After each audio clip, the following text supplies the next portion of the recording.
Hi everybody, this is Teresa again, and my second technology is MindMup. I've had a few students utilize this and told me it's great for creating concept maps, so I wanted to check it out. I have only really just dabbled in doing something on my own with Google Slides or Google Drawings, so it does look like you can sign up, but you have to pay for that account, or you can create a free map. So we will quickly create a free map and see how this goes. So looks like we just need to double click and edit, and I wanted to create a little concept map on mixtures. So it seems pretty user-friendly in just typing whatever we need. And I want to insert a child. So we're going to call this homogeneous mixture. And another branch off that, we can insert another child here,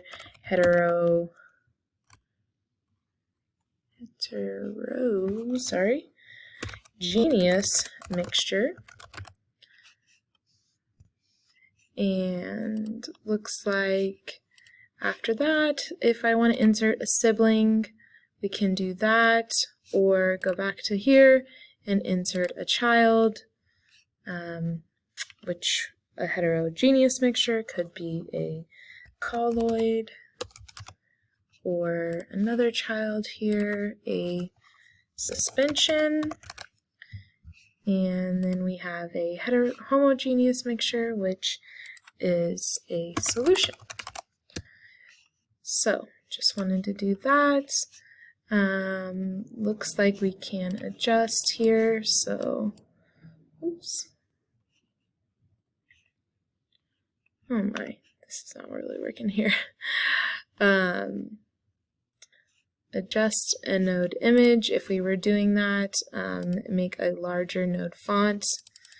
So if we want to do that and maybe make this a little bit bigger and just a touch there. So this just allows for several ways. If I want to change the node style, looks like we can change the background color here and hit OK. If we want to change that background color, we can do that. And just allow for lots of different things to happen there, make it a little more colorful. We can search, we can select a subtree. So lots of things going on here.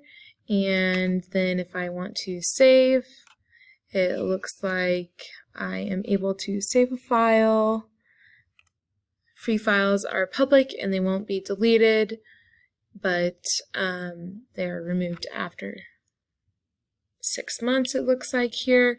So this is something that if you just wanted to quickly do, just allows, I think it's a little bit easier. We can toggle and play things around here a little bit, make it a little more loopy. So there we go. And center it. Center the text if we want. We can left align text, right align text. So I think this is a lot easier than Google Drawings, though they do have some preset things built in, but that's all I've got for you. And looks like, again, you can save or publish.